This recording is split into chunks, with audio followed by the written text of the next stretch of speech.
Hello, and welcome to my brand new podcast. First of all, I just want to say that this is my first time doing something like this, so I might be really bad at it, so forgive me for that, but I'll definitely improve. And secondly, my podcast is called AfterStories. Now, I don't think AfterStories is actually a word, but when I went on to Google and searched for it, there was a Wikimedia article that said AfterStories is a word, and AfterStories essentially means the story that follows a fact. So something that happened in real, that is the fact, and the story associated with it is the AfterStories. So that's the name that I chose because it perfectly encapsulates what I'm about to do in this podcast.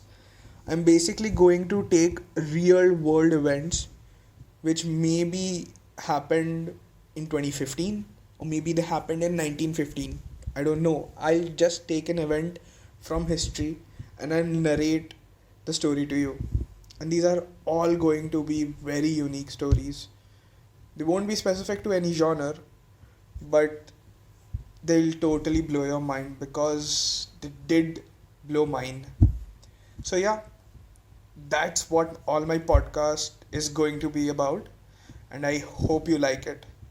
So, yeah, without any further ado, let's jump straight into the first story. The story that I'm about to tell you today, it's not a horror story. It doesn't have any ghosts in it, it doesn't have any demons in it. It just has humans. Yet, it's one of the creepiest stories that I have ever read. The story takes place in 1922 in a farmstead called Hinterkaifeck. Now, Hinterkaifeck is located 70 kilometers north of Munich. It's in the Bavarian region of Germany. Now, Hinterkaifeck is a farmhouse, but it doesn't have any close neighbors. Like the nearest village or the nearest neighbors of this farm are a few kilometers away. So you could say that Hinterkaifeck at the same time lies in civilization, but it lies in isolation as well. Now, Hinterkaifeck has 5 inhabitants in it. There is Andreas Gruber, his wife Kazila Gruber, their daughter Victoria Gabriel, and Victoria's 2 children, Kazila, who's 7 years old, and Joseph, who's just 2 years old. Now, Victoria Gabriel, the daughter, she is a widow. Her husband passed away in the First World War in battle. But the family had moved on from that tragedy that had happened many years ago, and they were living very peacefully now on their farm. Now, the first inkling of things going wrong was seen in the year 1921 when the family had hired a maid to help take care of the small children. Now, this maid apparently reported later on that she would hear weird noises in the house. There would be noises that would come from the attic when no one should be present in the attic in the first place. But no one believed this maid. And why would they? The Gruber family had been living in that house for a very long time. They had no reason to believe that whatever this maid was hearing, it was true. They probably thought that the maid was a little delusional. In September 1921, this maid left the house. She quit her job because she was 100% sure that the house was haunted. But the family paid no heed to it. They went on with their daily lives. Jumping ahead a few months, in March of 1922 actually, the Gruber family started noticing a lot of weird things in and around their house. In March 1922, Andreas Gruber found a newspaper in his house. This was a Munich newspaper, and it shouldn't be there because Andres Gruber didn't remember buying such a paper. But he let the fact go by. He probably thought that someone must have forgotten that paper in their house. He went on with his life. He forgot about this incident. And it's very likely also. I mean, sometimes you buy things that you forget about, and many days later you see it and you feel that, oh, when did I buy it? Maybe you didn't buy it, someone else in your house bought it. So he just forgot about the incident. But things started happening that shouldn't have been ignored but were. One day, a few days after this newspaper incident, Andres Gruber saw and then later told his neighbors that he had seen footsteps coming towards his house from the forest. But these footsteps never left the house, and it was very weird because he knew who all was staying in the house. There was no reason for those footsteps to exist, but they did. Later during the same day, the day that he discovered these footsteps, he and probably the rest of the family, they heard weird noises coming from the attic. Now just imagine, you're sitting at your house with your family, maybe a couple of your family members are in their own rooms, and then you suddenly hear some weird noises coming from your house, from a place where no one is right now. You know where all the family members are. No one is in that particular place where the noise is coming from. This happens with us on a daily basis. When you sleep at night, you do hear noises going about you, around you. But you attribute them to probably the upstairs neighbor or the neighbor beside you moving some furniture in the house. But this is Hinterkaifeck. It has just vast lands around it and a forest. There is no point of this noise to come, especially if this noise is coming from the attic. Andres Gruber went and checked the attic, but he found nothing. In the next few days, when he told all of this to his neighbors, all of them became a little concerned and told him that, let us help you. Maybe we can go to the police and report this. Maybe someone is stalking your house. But Andres Gruber refused to take help. On March 30, a very minor incident happened, which the granddaughter of the house, Kazela, later reported to one of her friends at school. She told her that on March 30, on the night of March 30, her mother, Victoria, had a huge quarrel in the house, and she just left the house. She left the house and ran into the forest, only to return back a few hours later. This is what happened on March 30. Now, as someone who's just reading these as facts or who's just listening to them as stories, you would feel that something weird was going on in the house. There are weird noises. People are running off into the forest. A maid had left the house 6 months back, claiming that she also heard those noises. But for some reason, the Gruber family chose to ignore this. I guess maybe because they didn't see anything. Maybe seeing was actually believing for them. On March 31, 1922, the day after Victoria had run away and come back, the family's new maid arrived. Her name, Maria Baumgartner. She arrived at the farm with her sister. Her sister stayed along for a while and then she left. At this point, the house now has 6 people in it. the 5 members of the Gruber family, and the maid, Maria. On 1st April, a couple of coffee sellers came about the house. They were salesmen. They were looking to sell their coffee. They were probably desperate to sell their coffee because they knocked on the house and no one answered.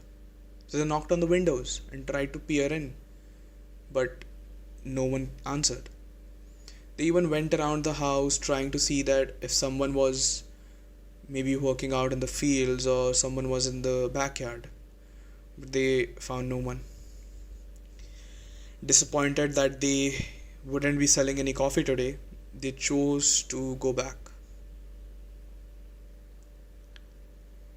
A few more days passed, and this time the villagers started becoming a little suspicious, a little concerned as to what was up with the Grubers. Kazilla Gabriel, the granddaughter, hadn't been seen in school, and she hadn't given any prior excuse of why she would miss school. The entire family wasn't there in the Sunday worship, where they used to come regularly. So they did become a little concerned. And it's very obvious. Just think about the fact that you know a certain set of people. You see them 2 to 3 times each week. Maybe you go buy groceries together. Maybe you just have a chat at a designated place once in a week. And one day you just see that these people are not coming about. You would get concerned. Now, in our age, you could simply call up that person, message them, and check up what's happening with them. But this is 1922. The only way you can check up on someone is to actually go there. On April 4, in the mid-afternoon, or probably later in the afternoon, Lauren Schiltenbauer, a friend of the Gruber family and a neighbor also, sent his son Johann and his stepson Joseph to the Hinterkaifeck farmhouse to see what was going on with the family. The two sons came back pretty soon, reporting that they did not see anyone and no one answered the door. Schiltenbauer got really worried. With 2 other people from the village, he decided to head over to the farm. They did the same thing. They knocked on the door. They checked whatever other structures there were in the fields. The engine room, no one was there. The backyard, no one was there. Lastly, they decided to check in the barn. Maybe someone was there feeding the animals. It was there that they saw the true horror. What they found in the barn were 4 bodies of Andres Gruber, his wife Kazilla, their daughter Victoria, and the granddaughter Kazilla. They had all been murdered. Concerned as to what was the fate of the other members of this farmstead, they rushed into the house. There they saw that the maid Maria had been killed as well, and the 2-year-old Joseph had been murdered in his cradle.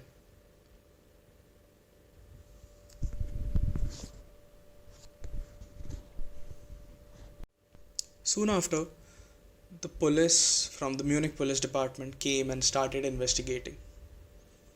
6 murders is a very big deal in any given point of time. So this was a huge case.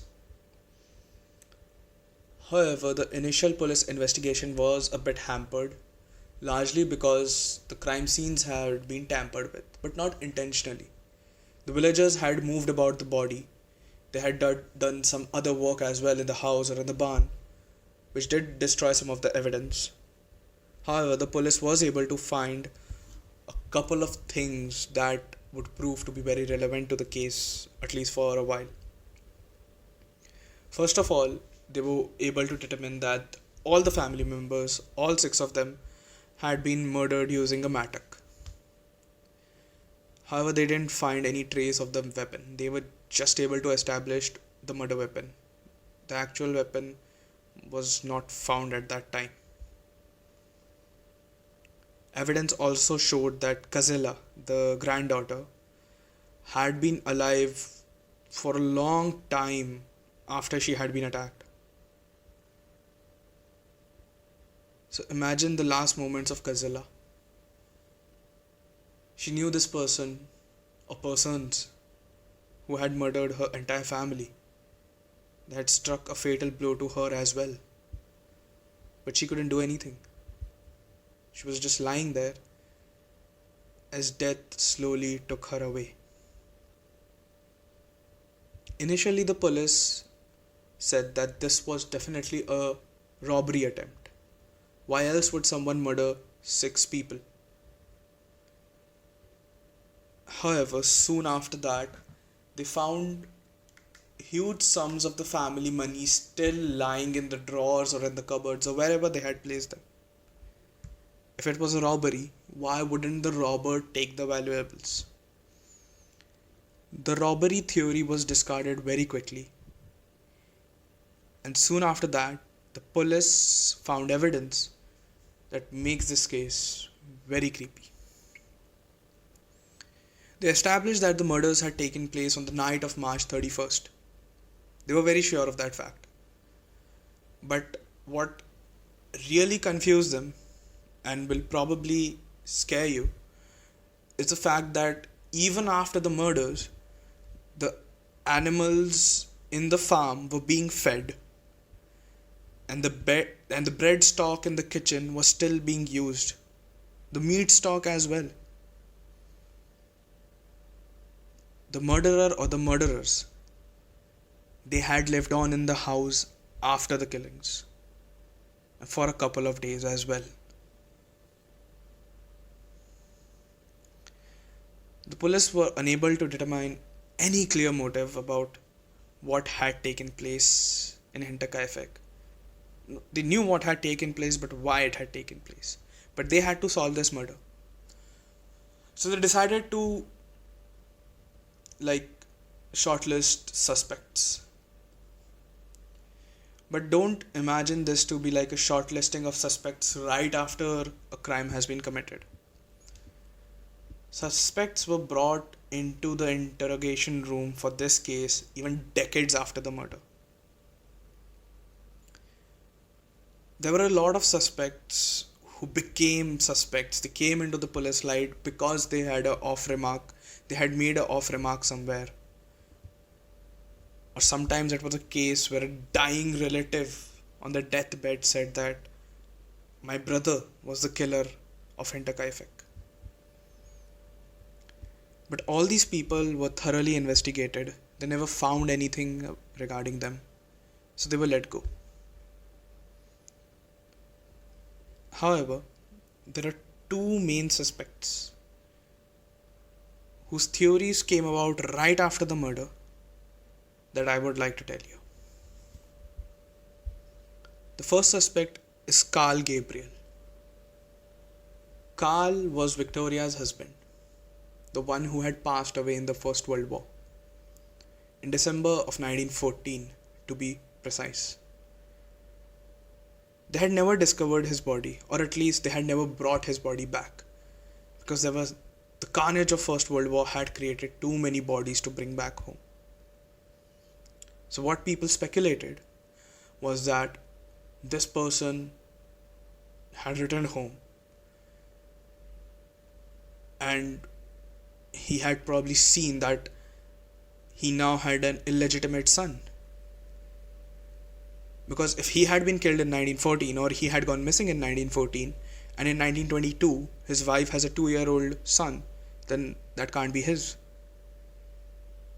Seeing that made him lose his mind, and that's why he committed those murders. That is the theory. There is no specific proof to this theory. The only proof is that, which is also like a very anecdotal proof, that after the Second World War, some German soldiers were released from Soviet war camps. When they came back, they told them that they were in the Soviet prison camps. They were in contact with a Soviet officer who spoke German and who had claimed that he was the Hinterkaifeck murderer. However, this claim was discredited later on when these prisoner of war chose to change their statements. But for a while, this theory still held a bit of credibility, as everyone knew that back when Gabriel was alive, he had always wanted to go to Russia. But nothing was ever found to support this claim. The second suspect in the case became Lawrence Schiltenbauer, the guy who had sent his sons and later, with two villagers, had discovered the murders. Now, why would Lawrence Schiltenbauer be a suspect? This theory has a lot of proofs behind it. First of all, it was widely believed that Lawrence was the father of Joseph, the illegitimate son of Victoria Gabriel. That was the first thing that people widely believed. What they claimed was that maybe one day Victoria came up to Lawrence and said that she needs money to raise up their illegitimate son. And Lawrence, out of fear, because what would he tell his own family, his village, that he had chosen to have an illegitimate son with someone else? Maybe out of this fear, he decided to murder the entire family. That is the theory. Now, one thing that largely supports this fact is that a few months before the murders, one of the house keys had gone missing. And when the murders were discovered by Schiltenbauer and the two other people later reported that after seeing the bodies in the barn, Schiltenbauer had immediately rushed to the house and opened it with a key. He hadn't broken into the house, he had opened it with a key. Now, there are some counterpoints to this theory as well. Some say that Schiltenbauer was a close friend and a neighbor of the Gruber family. Maybe that is why he had a key to the house. And if he was Victoria's lover, then that was another reason why he could have a key to the house. But these were all very superficial evidences. Nothing ever was seriously found against Schiltenbauer. But people always used to look at him and think of him and tell him that you are the Hinterkaifeck murderer. Schiltenbauer died in 1941 after winning a lot of civil rights cases against these people who used to think of him as the murderer.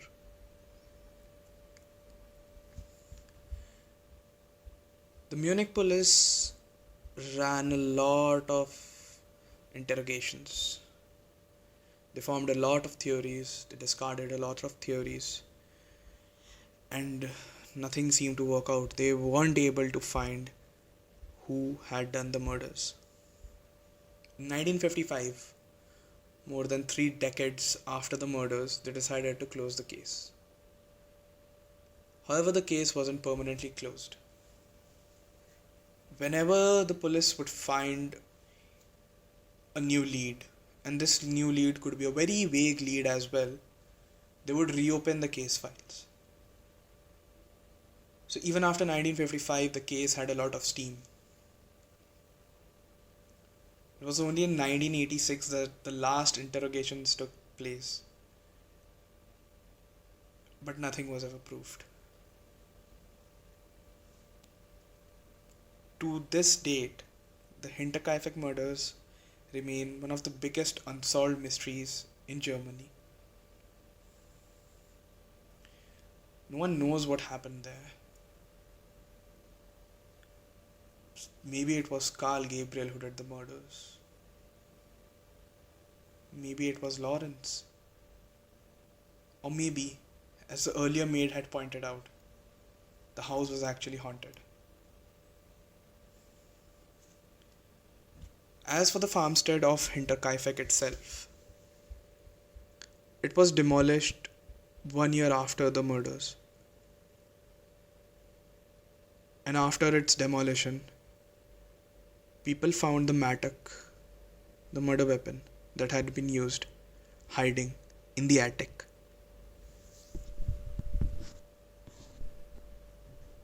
And that was the story of Hinterkaifeck.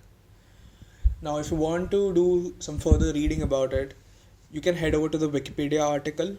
It has a lot of details, some of which I didn't cover in the podcast, and the references or the links associated with the Wikipedia page.